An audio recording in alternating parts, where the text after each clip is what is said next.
आज के शो में। दास्ताने पहने हुए हाथों की साजिश, पाकिस्तान न्यूजीलैंड क्रिकेट सीरीज खत्म। कीवी बोर्ड ने दौरा पाकिस्तान खत्म क्यों किया, अंदरूनी कहानी क्या? पाकिस्तान क्रिकेट बोर्ड का रद्द अमल जारहाना होना चाहिए, अवाम का मुतालबा। अस्सलाम वालेकुम। बसर पर्दा हकाइक सनसनीखेज इंकशाफात प्रोग्राम बेनकाब में हूँ आपके साथ सिफान खान। जो दस्ताने पहने हाथ हैं वो कौन से हैं, आज उसको बेनकाब करते हैं। बड़ा आज इस वक्त अंदोनाक और गमजदा दिन रहा है। हर वो पाकिस्तानी जो पाकिस्तान से मोहब्बत करता है उसके लिए शायद इससे बुरा दिन नहीं हो, क्योंकि जिस तरह से हमने देखा है जो सूरत हाल रही है एक इंटरनेशनल लेवल के ऊपर भी, लेकिन हमने ये देखा है कि सपोर्ट भी आई है। बहुत से प्लेयर्स इंटरनेशनली जो पाकिस्तान में खेल चुके हैं वो पाकिस्तान के लिए इस वक्त कह रहे हैं कि हम यहाँ खेल चुके हैं। डैरन सैमी हैं और लोग हैं, जो रिली रोसो का मैंने देखा और भी ट्वीट्स देखी जो कहते हैं कि हाँ जी हम खेल चुके हैं। डैरन सैमी ने कहा हम खेल चुके हैं। क्रिकेट किस तरह पाकिस्तान में सेफ है, PSL होता रहा है, मुख्तलिफ ममालिक यहाँ पर इस वक्त टूर करते रहे, लेकिन ये मामला आखिरकार क्या है, ये अंदरूनी कहानी क्या है, इस तरफ बढ़ते हैं। शेख रशीद साहब ने जो एक अपनी बात की है इस दौरान, आज प्रेस कॉन्फ्रेंस के दौरान जो उन्होंने एक हिंट दिया था कि दस्ताने पहने हुए हाथ हैं, उन्होंने क्या कहा था, लेट्स से दिस, यहाँ से स्टार्ट करते हैं। पहले क्या कहा था ये ज़रा सुनाते हैं आपको। पहले वज़ीर आज़म साहब ने न्यूजीलैंड के प्राइम मिनिस्टर से बात की और उन्हें कहा कि हमारे मुल्क में अमन व अमान बेहतरीन है और हम गारंटी देते हैं कि यहाँ कोई सिक्योरिटी का मसला नहीं है, कोई सिक्योरिटी थ्रेट नहीं है। लेकिन न्यूजीलैंड की प्राइम मिनिस्टर ने कहा कि थ्रेट का मसला नहीं है, लेकिन हमें इस किस्म की इत्तला है कि जब टीम बाहर निकलेगी तो बाहर उस पर कोई हमला हो सकता है। सो इसलिए उन्होंने यकतरफा तौर पर अपना ये दौरा जो है मनसूख कर दिया। ये एक दस्ताने पहने हुई बुनियादों पर इस दौरे को एक साजिश के ज़रिए मुलतवी ख़त्म किया गया। इस सूरत हाल पे बात करते हैं। पहले इमरान खान साहब हमारे साथ सीनियर सहाफ़ी एंकर पर्सन मौजूद है। इमरान खान साहब, मैं अभी देख रहा था एक स्टोरी जो इंडियन मीडिया ने ब्रेक की थी। अभिनंदन मिश्रा, ये शख्स जो संडे गार्डियन लाइव में लिखता है, इसने 21 अगस्त को ये खबर दी हुई थी एहसानुल्लाह एहसानो कोट करके, मतलब पहले से प्रोपेगेंडा जो डिसइंफॉर्मेशन जैसे कहा जाता है फैलाई जा रही थी कि पाकिस्तान में, उसमें उन्होंने बाकायदा राब्ता भी किया। उसने स्टोरी में लिखा हुआ है कि रिचर्ड ब्रुक जो मैनेजर है पब्लिक अफेयर्स का, उससे राब्ता किया न्यूजीलैंड क्रिकेट बोर्ड के और ये पूछा उसके ये सिक्योरिटी थ्रेट है तो आप क्या कहेंगे, तो उस पर उसके अल्फाज कोटेड हैं कि what can I say is that we commission an independent team of consultants, यानी हमें कंसल्टेंट्स बनाते हैं, उनके फैसले के मुताबिक जो है हम फैसला करते हैं और उन्होंने जो हमें एडवाइस दी है न्यूजीलैंड क्रिकेट बोर्ड ने कहा वो उस पर हम यकीन रखते हैं कि सही होगी। लेकिन उसके बाद ये हो गया, ये प्रोपेगेंडा पहले से स्टार्ट हो चुका था इमरान साहब। वो इंडिया तो नहीं चाहेगा कि पाकिस्तान में क्रिकेट हो जी, वो हमेशा इसके खिलाफ रहते हैं और उसके लिए कोशिश भी करते हैं। तो उनकी क्या बात करें, उनके लिए तो आज सेलिब्रेशन का दिन है। उनके वहां पे जो ट्विटर पे 3 टॉप ट्रेंड चल रहे हैं उनमें 2 पाकिस्तान के खिलाफ हैं। सवाल पैदा होता है न्यूजीलैंड के बारे में। हमने हमेशा न्यूजीलैंड को सपोर्ट किया। वो इंग्लैंड के साथ फाइनल खेल रहे थे तो ऐसे लग रहा था पाकिस्तान और इंग्लैंड का फाइनल हो रहा है। वो इंडिया के साथ खेलते थे तो ऐसा लगता था पाकिस्तान इंडिया के साथ खेल रहा है। न्यूजीलैंड जब कभी ऑस्ट्रेलिया के साथ खेलता था तो पाकिस्तानी 90% से ज्यादा न्यूजीलैंड के साथ खड़े होते हैं हमेशा। हमारी पाकिस्तानियों की जो फेवरेट टीम्स हैं उनमें एक न्यूजीलैंड है, एक वेस्ट इंडीज है, जिनसे हम बहुत प्यार करते हैं पाकिस्तानी टीम के बाद। और जिस तरह आप इंडियन टीम को सबसे ज्यादा आप चाहते हैं कि वो क्रिकेट हारे, इसी तरह आप न्यूजीलैंड को चाहते हैं कि वो क्रिकेट जीते। क्राइस्टचर्च का जो वाकया हुआ था तो उसके बाद पाकिस्तानियों का रद्द अमल कितना अच्छा था और पाकिस्तानियों ने इनिशिएटिव लिया था कि हम वो टीम होंगे जो जल्दी वहां पहुंचे और जाके वहां पे क्रिकेट खेलें खैर सगाली के तौर पे। हम गए भी थे। बड़ा सवाल ये पैदा होता है कि 4 महीने पहले से इनकी टीम यहाँ पे सिक्योरिटी वाली मौजूद थी और वो यहाँ पे अपना काम कर रहे थे। अब मामला ये है कि उन्होंने खुद सिक्योरिटी क्लियरेंस दी, उन्होंने इत्मीनान का इजहार किया और उनकी जो आखिरी रिपोर्ट है वो आई 31 अगस्त को। उसके बाद उन्होंने अपनी टीम को बुलवा लिया। अब उनकी टीम अब से कुछ 3-4 दिन पहले आई थी और इन्होंने 3 वनडे और 5 हमारे पास T20 खेलने थे। वनडे रावलपिंडी में और T20 इन्होंने लाहौर में खेलने थे। वो अपना सिक्योरिटी चेक करने के बाद, तमाम चीज़ों पर मुतमईन होने के बाद, उनको बाकायदा एक एक चीज़ पे ब्रीफ किया गया था कि कहाँ पे कितनी सिक्योरिटी होगी, किस किस जगह में क्या बंदोबस्त किया जाएगा, एरियल सपोर्ट भी मौजूद होगी, और किस माहौल में क्रिकेट खिलाना चाह रहा है पाकिस्तान। तो उन्होंने इत्मीनान का इजहार किया, वो आ गए। पहले तो उनको आने नहीं चाहिए था अगर उनको प्रॉब्लम था तो। फिर वो यहाँ पे इसी ग्राउंड के अंदर प्रैक्टिस भी करते रहे, वो यहीं पे खेलते रहे ना क्रिकेट गुज़िश्ता चंद दिनों से। फिर मीडिया को पूरी कवरेज भी हुई, पूरी दुनिया ने देख भी लिया, सब लोग इंतजार कर रहे थे, स्टंप्स लग गए थे, बाउंड्रीज लगा दी गई थी। अब सिर्फ टॉस होने का इंतजार कर रही थी सारी दुनिया, और उस वक्त उन्होंने 1-2 घंटे पहले ये बड़ा मानी जो कहा ये न्यूजीलैंड वाला मामला, ये थोड़ा सा अगर हिस्टोरिकली जाएं तो अभी मैं देख रहा था कि जैसे मिसाल के तौर पर फिलिप ह्यूज एक ऑस्ट्रेलियन प्लेयर था जो डोमेस्टिक का जो दौरान मैच बॉल लगने से इस पर इंतकाल कर गया था। तो पाकिस्तान, यानी ये बात है 2014 की, नवंबर 2014 की, 26 या 27 नवंबर, पाकिस्तान और न्यूजीलैंड का मैच चल रहा था। और ये अगर देखें उस वक्त तो पाकिस्तान और न्यूजीलैंड ने वो मैच रेस्ट डे कर दिया था, मैच नहीं खेला था। फिर अगर हम जाते हैं एपीएस सानिया, एपीएस जो जिससे बड़ा कोई सानिया है जो हमने देखा कि शहीद हुए हमारे बच्चे, उसके अगले दिन पाकिस्तान और न्यूजीलैंड का यूएई के अंदर मैच था, चौथा वनडे इंटरनेशनल। मैं ये पूछना आपसे चाह रहा हूं कि पाकिस्तान क्रिकेट बोर्ड ने उस वक्त तो मैच मुलतवी नहीं किया, बोल दिया जी फाइनेंशियल रीजंस हैं, इस वक्त हमें नुकसान हो जाएगा माली तौर पर अगर हम इसको अबैंडन कर देते हैं इस मैच को। हमने वो मैच 17 तारीख को खेला, यानी 16 तारीख के बाद 17 तारीख को हमने मैच खेला। हमने मैसेज, हम क्या देते हैं मैसेज, हम उनका वाकया हुआ क्रिसमस का, हम तो चले गए, हम मिलने भी चले गए वहां पे लोगों से, प्लेयर्स भी मिलने चले गए वहां पे फैमिली से जो मुतासिर हुई थी इससे। तो बार बार हमारे तरफ से एक जारी है रद्दमल के बजाय दुनिया भर में हम चले भी जाते हैं, धमाकों के बाद भी चले जाते, कोई वाकया होता है तो भी चले जाते हैं, अपने हमारे बच्चे मर गए हमने फिर भी मैच मुलतवी नहीं किया। तो हमें स्ट्रॉन्ग मैसेज इस दफा देना होगा मेरे ख्याल से इमरान साहब। देखिए, कई दहाइयों से हम मांगने वाले हैं जी।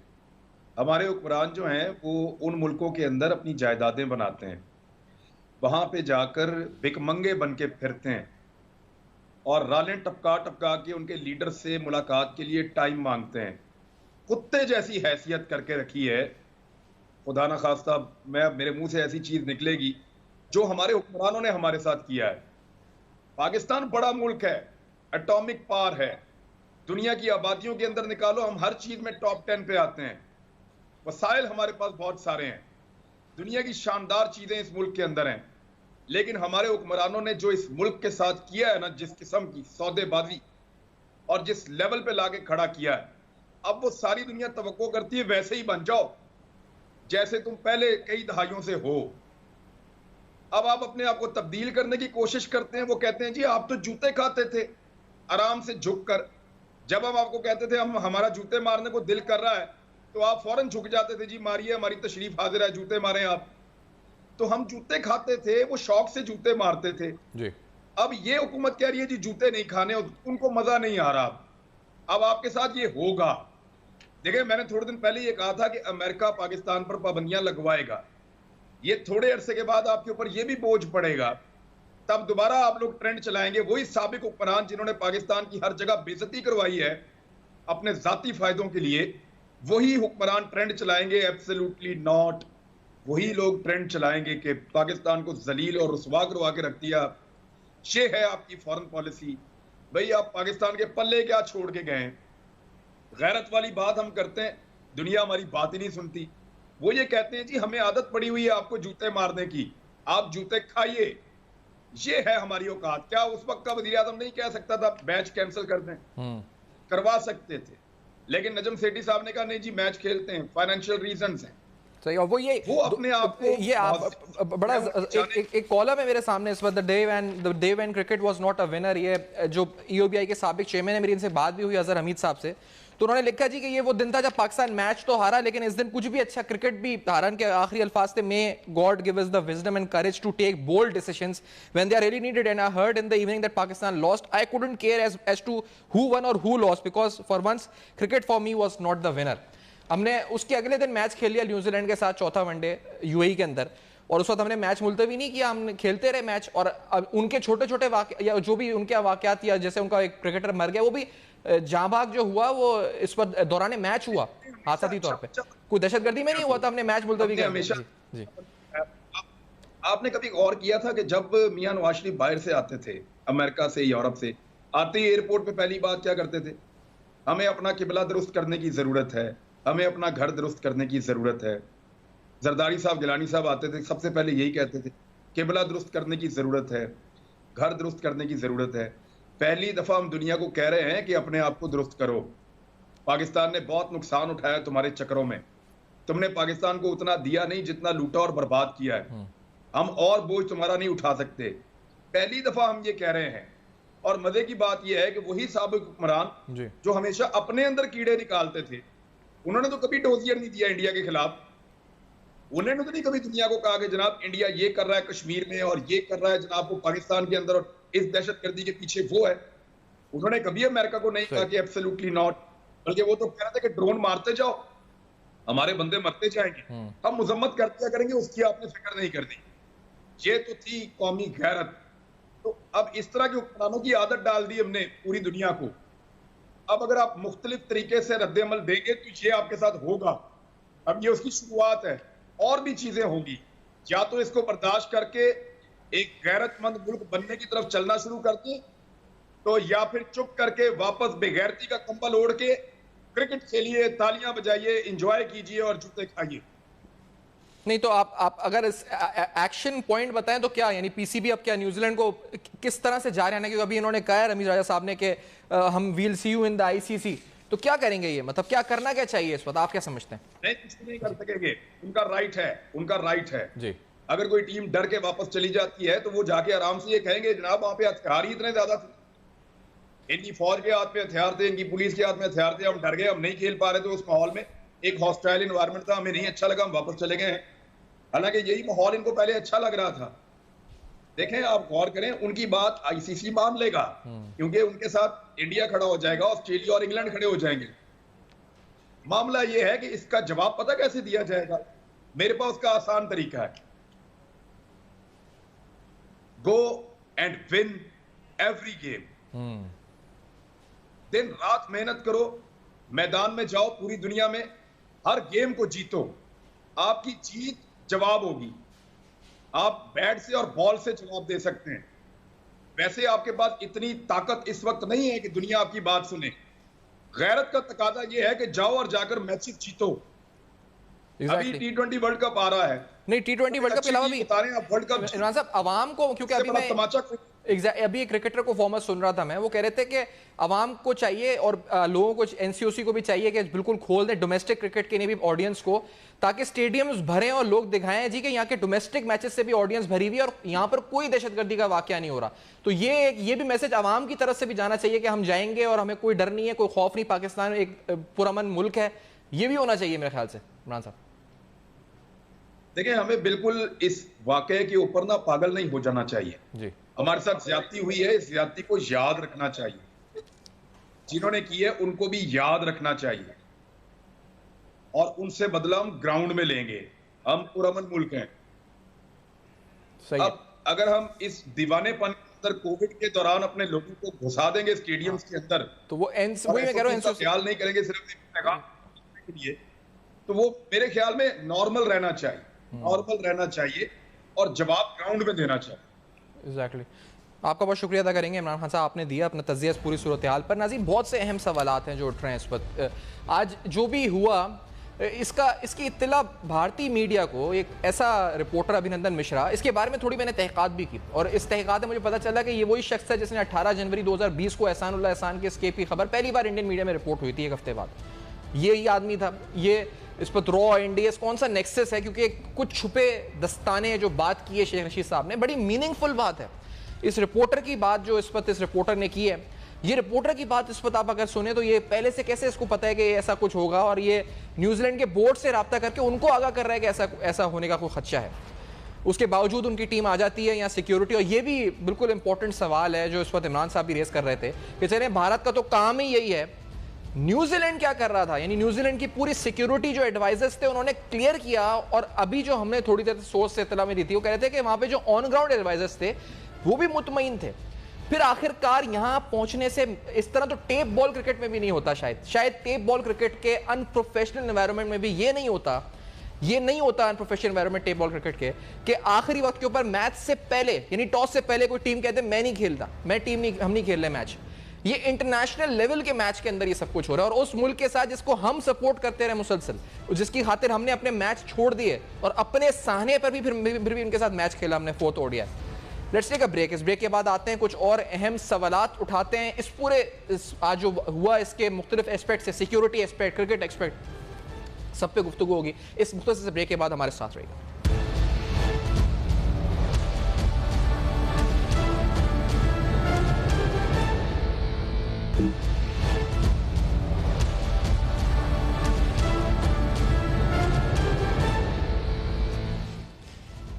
Welcome back. आप देख रहे हैं बेनकाब और आज बेनकाब में तफसीलन अहम तरीन सवालात उठा रहे हैं। आखिरकार ये सब चीज़ें भारतीय मीडिया में 21 अगस्त को कैसे आई थी, ये कौन से खुफिया हाथ हैं, दस्ताने हैं जिन्होंने साजिश के तहत पाकिस्तान न्यूजीलैंड सीरीज़ को सबुताज किया है। इस पूरी सूरत हाल पर बात कर रहे हैं और सिक्योरिटी एस्पेक्ट से जनरल अमजद शोएब साहब हमारे साथ मौजूद। जनरल अमजद शोएब साहब, क्योंकि ये जो तमाम सिक्योरिटी टीम थी, इन्होंने जब भारतीय मीडिया ने भी रब्ता किया न्यूजीलैंड को डराने के लिए, तो उन्होंने कहा जी उनके स्पोक्समैन ने कि हम कॉन्फिडेंट हैं और 4 महीने पहले टीम आ जाती है और सब देखकर जाती है ऑन ग्राउंड, और उसके बाद आखिरी लम्हे पर ये सब कुछ हो जाता है, आखिरी लम्हे पर सब कुछ हो जाता है। आपने कैसा देखा इस पूरे मामले को? बिस्मिल्लाहिर्रहमानिर्रहीम। देखिए, ये क्रिकेट से इसका वास्ता नहीं, ना ही सिक्योरिटी से इसका वास्ता है। मैंने मुख्तलिफ सोर्सेज जो हमारे इंटेलिजेंस में मौजूद हैं, हर कतन कोई थ्रेट नहीं, और ये भी एक हकीकत है जो आप भी पता है कि 3 दिन से उसी प्रैक्टिस कर रहे थे, उनसे आते जाते थे, कोई मसला। उनकी वो टीम जो 4 महीने से यहाँ थी, सिक्योरिटी मौजूद है, वो सेटिस्फाइड है। उनको खुद हैरानी है इस बात की कि ये क्यों। चीज ये है कि हमें समझना चाहिए जो कुछ अफगानिस्तान में जिल्लत उठानी पड़ी है भारत, उसका वो आपके लिए मसाइल तो पैदा करेंगे, जैसे मुख्तलिफ फील्ड में। और अभी ये जो थ्रेट की बात की, इसकी भी पॉसिबिलिटी है कि इस चीज को सच साबित करने के लिए वो यहाँ पे कोई ना कोई ऐसा वारदात करा दें, कोई ऐसी चीज कर दें, दहशतगर्दी का बड़ा वाकया।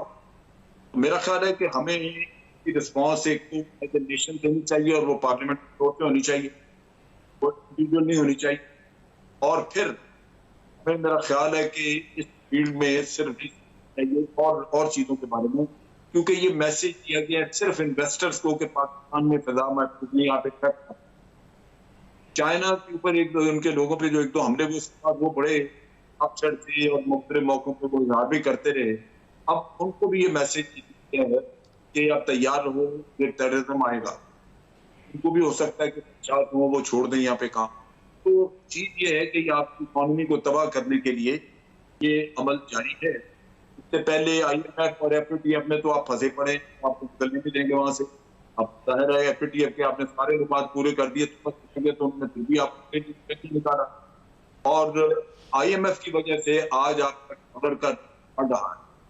उन्होंने सेकंड ट्रांचे आपको देना है और उन्होंने कहा है कि जनाब आप अपने मामला ठीक के अंदर डॉलर फिर ना तो आपके पास 25 अरब डॉलर रिजर्व पड़े हुए। आपको अगर डॉलर की कीमत तो आप मार्केट डॉलर छोड़ देते, लेकिन यहाँ वो चीज ही नहीं। यहाँ आपको अगला ट्रांचे मिलेगा जब आप डॉलर को उस सतह पर ले जाएंगे, उनकी तवक्को है। और उसी से पेट्रोल भी महंगा होगा, उसी से बहुत चीजें और महंगी होंगी। मसला होगा इकोनॉमी में। सही। अच्छा, जैसे भी ये अब जो मतलब ये जो आप कह रहे हैं ये पूरा एक ग्रेटर प्लान है, और जो लग भी रहा है बाज़ाहिर के इस पर इसमें कौन कौन से हाथ मुलव्वस हो सकते हैं और किस तरीके से सब कुछ हुआ, तो इसको डिप्लोमेटिकली किस तरह फेस करना है? क्योंकि अगर हम बड़ा एग्रेसिवली एक्शन लेते हैं, क्या हमें लेना चाहिए पाकिस्तान क्रिकेट बोर्ड के प्लेटफॉर्म पे या फॉरेन मिनिस्ट्री के प्लेटफॉर्म पे, किस प्लेटफॉर्म पे पहले तो लेना चाहिए एग्रेसिव एक्शन, और वो एग्रेसिव एक्शन क्या होना क्या चाहिए? देखिए, ये बज़ाहिर मामला है क्रिकेट का जी, कि इसको दुनिया आप जब बात करेंगे वो आपको कहेंगे इतना सियासत से अलग रखते हैं, या आपको ये कहेंगे कि नहीं आप उनकी सोच रहे हैं। लेकिन है कि इस मामले को एक तो ICC में ही उठाया, अपना अंदाजा है कि ICC आपकी सुनी नहीं जाएगी, लेकिन आप निकालें और फिर ये यहाँ पे क्रिकेट को जमूद ना होने दे, यही बाकी सीरीज में ये मसलन हमारी जो पाकिस्तान प्रीमियर उसको यहाँ सारे मैचेस यहाँ होने चाहिए। और इसके अलावा आपको एवेन्यू श्रीलंका वगैरह इधर उधर उनको सपोर्ट करना चाहिए, हमें हर मुल्क में जाना चाहिए, किसी ये नहीं कहें आप हमारे यहाँ नहीं आए, हम आपके यहाँ नहीं आएंगे, नहीं, जाएं, अच्छी क्रिकेट का मुजाहरा करें और उनको शर्त कि वो नहीं आ रहे। तो मेरा ख्याल है कि ये हमें नेशन इसके आना चाहिए, ये और भी बड़े आएंगे जिससे कि आप पैदा हो। Exactly, आप सही कह रहे हो। ये शायद अभी इमरान भी कह रहे थे कि हमें खेल के मैदान में जो है ना इसका बदला लेना चाहिए, अच्छा खेल के हमें इस पर बदला लेना चाहिए। अच्छा, इसमें क्योंकि आपको नाज़रीन बताते चलें कि पाकिस्तान में बहुत से इंटरनेशनल टूर्स हुए हैं, श्रीलंका के उस हमले के बाद से हुए हैं। पाकिस्तान में पाक फौज की कुर्बानियों के बाद हमने देखा, पाक फौज की इस वक्त काविशों के बाद, पाकिस्तान में आर्म फोर्सेस सिविल फोर्सेस की काविशों के बाद अमन कायम हुआ। हमने देखा कि दूसरे ममालिक यहाँ आना शुरू हुए, यहाँ पर बहुत से आलमी वफूद भी आए और बहुत हमने देखा क्रिकेट रिस्टोर हुआ। पीएसएल के अंदर इंटरनेशनल प्लेयर्स आए, उन सब प्लेयर्स ने भी बाकायदा ट्वीट्स की, उन्होंने बताया कि हम किस तरह सिक्योर फील करते हैं इस पाकिस्तान में, और उन्होंने बताया कितनी सिक्योरिटी, बल्कि न्यूजीलैंड की टीम, जैसे अभी जैसा बता रहे हैं कि उनका खुद ग्राउंड स्टाफ, वो खुद भी काफी हद तक 2 दिन पहले के उनके स्टेटमेंट्स देखें तो वो सेटिस्फाइड थे पाकिस्तान की सिक्योरिटी से, और ये अचानक इस वक्त हो गया। तो अब इसमें जो हाथ मुलविस है जनसा, वो तो अब वाजे है हम सबके सामने, और जिस तरह से ये पाकिस्तान को आइसोलेट करने की कोशिश है, इसको लिंक किया जा रहा है अफगानिस्तान की सूरत हाल, ये है लिंक बनता है? नहीं, बिल्कुल वही है। मैंने पहले भी जैसे कहा जी कि इस जिल्लत आमेज तरीके से मगरबी दुनिया वहां से की है, उनकी जिल्लत को कम करने के लिए वो भड़ास निकालेंगे, आपको मलबा भी डालेंगे कि आपकी वजह से हुआ है। और ये जो हम नेकी करने के परेशान रहते हैं, नेकी करने के लिए ये अफगानिस्तान के मुज़ाकरात की इनसे कराए, इन्हीं की ख्वाहिश के मुताबिक, असल में ये हकदार नहीं कि इनके साथ ये तावन किया जाए। पाकिस्तान तो बहुत कहता रहा कि अफगानिस्तान से इस तरह न निकले, यहाँ सिचुएशन स्टेबलाइज करके आपको जाना चाहिए, लेकिन वो नहीं माने। अब वहां नहीं गए तो उसका भी आपके ऊपर इल्जाम आए। तो ये चीज जो है ये हमें समझना चाहिए कि ये आसान नहीं, लेकिन है ताल्लुक अफगानिस्तान से। तो जैसे उन्होंने कहा है कि अमेरिकन से जी, जैसा भी बड़ी अहम बात है, लेकिन मैं सिर्फ इस पूरी गुफ्तगू को समअप करते हुए, ये जो जन साहब ने बात की, इमरान साहब ने बात की, इस पे डोमेस्टिकली अगर देखें तो पॉलिटिक्स नहीं होनी चाहिए, सियासत इस पे नहीं होनी चाहिए इंटरनली।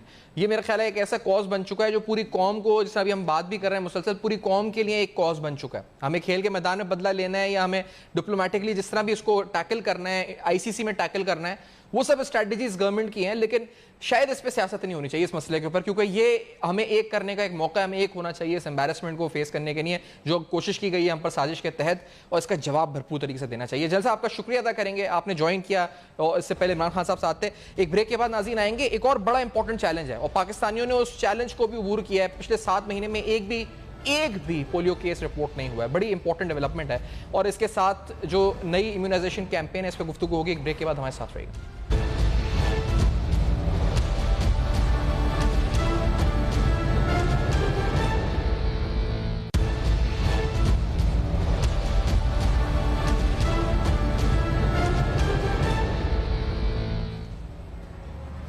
वेलकम बैक, आप देख रहे हैं बेनकाब, और आज बेनकाब में तफसीलन कुछ अहम सवालात उठाए। आज जो हुआ इस पर हमने बात की डिफेंस पॉइंट ऑफ व्यू से, बिलखुसूस भारत का चेहरा जो उस पर सामने आके बेनकाब हो रहा है इस पूरे मामले पे, उस पर गुफ्तगू हुई। एक और अहम चैलेंज है, और जिस तरह हम कह रहे थे कि कौम अगर एक हो जाए तो किसी भी चैलेंज को अबूर कर सकती है, किसी भी चीज़ को अचीव कर सकती है। जिस तरह ये न्यूजीलैंड की बात हो रही थी कि हमें एक होकर जवाब देना होगा सियासी तौर पर हर तरह से, इसी तरह पोलियो एक ऐसा मसला है जिस पर हमें एक होना होगा। हमें अपने बच्चों को पोलियो कतरे पिलाने होंगे। इंसदाद पोलियो मुहिम दोबारा आगाज़ हो रहा है, इस दफ़ा विटामिन ए के ड्रॉप्स भी दिए जा रहे हैं। इससे पहले कि विटामिन ए के ड्रॉप्स की इफादियत आपको बताएं, हमने ये आपको खुशखबरी देनी है कि 7 माह में एक भी केस रिपोर्ट नहीं हुआ है, और ये बड़ी खुशाइंद बात है। इस जो मोमेंटम है इसको हमें आगे लेकर बढ़ना है। लेट्स हियर दिस के पहले पोलियो के जो पैकेज आपको दिखाते हैं, जिसमें कि विटामिन ए जो है इसके फ़वाइद क्या हैं और जो इस दफ़ा दिया जाएगा आपको क्यों बच्चों को पिलाना चाहिए, पहले ये पैकेज देख।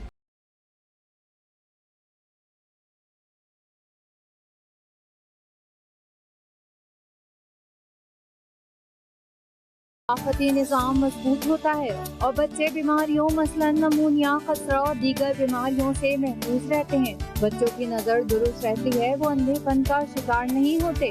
बच्चों का कद बढ़ने और इनकी नशोनुमा में मदद मिलती है। विटामिन इंसानी सेहत के लिए नागुज़ीर है, खुसूसन बच्चों के लिए। ऐसे बच्चे जो विटामिन ए की कमी का शिकार होते हैं, इनकी जिस्मानी नशोनुमा वक्त पर नहीं होती।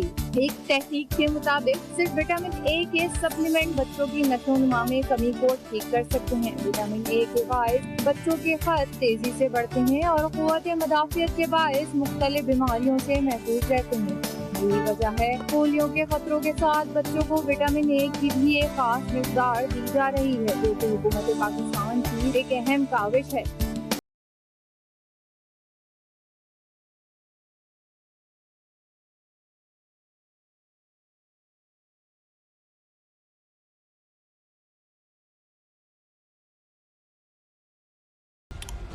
तो नाज़रीन, इस सूरत हाल पर कि आखिरकार हमें पोलियो के कतरे अपने बच्चों को क्यों पिलाने चाहिए, बहुत से सवालात भी इस वक्त हैं लोगों के जहनों में जो होते हैं। मेरे साथ डॉक्टर समी खान तरीन साहब जो कि पोलियो टेक्निकल स्पोक्स पर्सन है हमारे साथ मौजूद है। हमारे साथ डॉक्टर हबीबुल्लाह बाबर साहब मौजूद होंगे जो कि PPA के प्रेसिडेंट हैं बलूचिस्तान के, पाकिस्तान पीडियाट्रिक एसोसिएशन के। दोनों को वेलकम कहते हुए पहले समी खान साहब ये बताइएगा, लोगों के जहन में ये सवाल पहले होता है बुनियादी तौर पर कि हमने अभी तो पिलाया था और ये साल की शायद चौथी इनसे ज़्यादा पोलियो मुहिम है, तो बार बार पिलाना चाहिए एक साल में? जी, सबसे पहले तो थैंक यू कि आपने इस अहम मौजू पे बात करने का मौका फोन किया।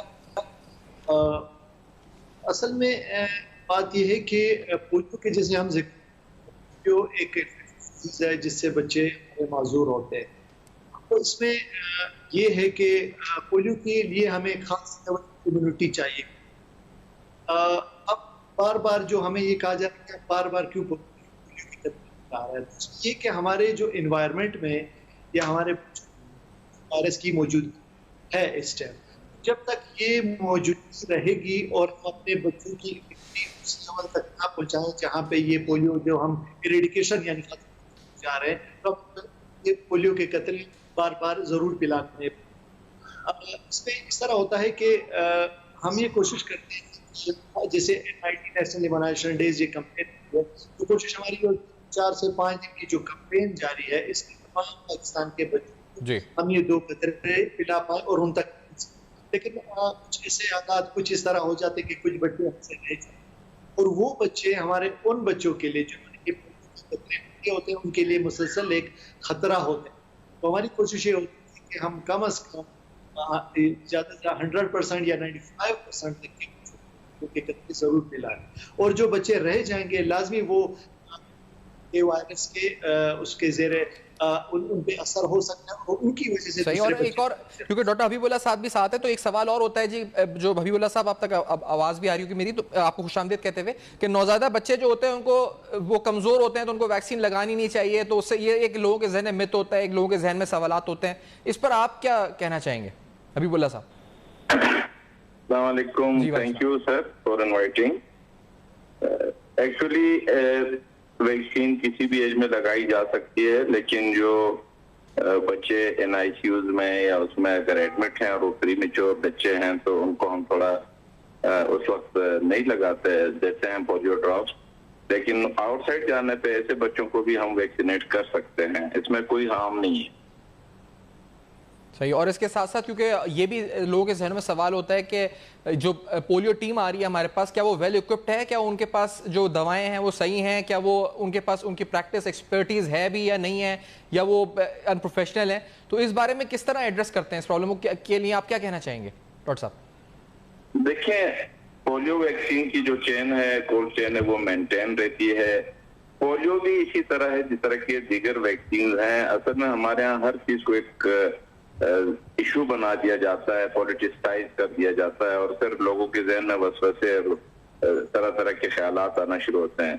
तो पोलियो एक रूटीन का वैक्सीन है जिस तरह बाकी वैक्सीन है। हमारे लोग बाकी वैक्सीन भी इस तरह नहीं लगवाते हैं, तो वहाँ भी यही प्रॉब्लम है। इस वक्त मैं कोयटा में हूँ, यहाँ एक अच्छा खासा एपिडेमिक है मीजल्स का, खतरे का भी वैक्सीन नहीं लगाते हैं। लेकिन पोलियो के बारे में स्पेसिफिकली सेंसिटाइज हो चुके हैं ये लोग, और ये इस पूरे मुल्क में हमारा ये एक इशू है। अब हर फोरम पे आलम दीन से लेके डॉक्टर और इतने भी लोग हैं जो एडवोकेसी करते हैं, लोगों को समझाते हैं, लेकिन इस मुल्क का एक अलमिया है कि यहाँ लोग चीजों को समझने में देर करते हैं या समझते नहीं हैं। अब देखें, यही जिस तरह कोरोना वैक्सीन शुरू में बिल्कुल हेजिटेट कर रहे थे, हमारे हॉस्पिटल के एम्प्लॉइज नहीं लगा रहे थे, अब एकदम से रश थोड़ा बड़ा है। लेकिन पोलियो चूंकि लॉन्ग अवेटेड हमारा एक इशू है, स्टाफिंग में, वैक्सीन में, कोल्ड चेन में, इसमें कोई इशू नहीं है। सही, ठीक है। और यही मकसद हमारा है कि लोगों को ये यकीन दिलाएं कि वैक्सीन में जो स्टाफिंग है और जो लोग इस वक्त आपको पोलियो लगाने आ रहे हैं उनमें कोई भी मसला नहीं है। अगर आपके जहनों में कोई सवालात हैं और इस तरह के खदशात हैं तो वो सरासर आप इस वक्त उनको अपने जहन से निकाल दें। एक कौमी रिस्पॉन्स की इस बारे में ज़रूरत है। मैं डॉक्टर समीर साहब आपसे भी लास्ट ही पूछूंगा, क्योंकि ये आखिरी सवाल है कि जो वैक्सीन जो लगवा रहे हैं और विटामिन ए के जो ड्रॉप्स का हमने जिक्र किया इस दफा जो लग रहे हैं, इसकी जो अफादियत पे हमने दिखाया भी, और ये आप थोड़ा मैसेज देते जाएं कि ये लगवाएं विटामिन ए भी और इसका क्या फायदा है। जी बिल्कुल जी, जैसे आपने ये जी बिल्कुल विटामिन ए की भी इफादियत है और ये हम पोलियो के साथ साथ में इसका एक तो ये है कि आपकी जो इम्यूनिटी मुदाफ़त, बाकी जो आपकी बीमारियां हैं उनसे आप महफूज रहते हैं और बच्चों की नजरें आंखें उनके लिए बहुत बेहतर होता है। और इस वजह से आपके लेने की वजह से बीमारियां जिनकी वजह से, तो ये पोलियो 2 दफ़ा लाजमी हम देते हैं। और ऐसे ये रिक्वेस्ट है कि हर तक ये हमारी टीमें पहुंचाएं, फ्री ऑफ कॉस्ट है, कोई खर्चा नहीं आता, आपने अपने बच्चों को ये ठीक है। लाजमी पहले मैं आपका शुक्रिया अदा करूंगा समीर साहब, आपने डॉक्टर साहब ज्वाइन किया, डॉक्टर हबीबुल्लाह साहब, आप दोनों का जो आप प्रोग्राम में और आपने गुफ्तगू करी, और आपको यही मैसेज देते जाएंगे कि आपको ये यकीन होना चाहिए कि वैक्सीन सही है, आपको यकीन होना चाहिए कि जो स्टाफ आ रहा है वो सही है, और आपको ये यकीन होना चाहिए कि जो वैक्सीन है उसकी बच्चे को ज़रूरत है उसके मुस्तकबिल को बचाने के लिए। और यही बात वाइंड अप करते हुए कि हमें कौमी रिस्पॉन्स की ज़रूरत है। जिस तरह पोलियो को हम शिकस्त दे सकते हैं, इसी तरह हम खेल के मैदान में या फिर किसी और सियासी मैदान में या फिर डिप्लोमेटिक मैदान में अपने दुश्मनों को शिकस्त दे सकते हैं अगर हम एक हो जाएं। For feedback you can write us on our Facebook, emails and Twitter जो आपके सामने फ्लैश कर रहे हैं। देखते रहिएगा, अब तक अपना बहुत ख्याल रखिए।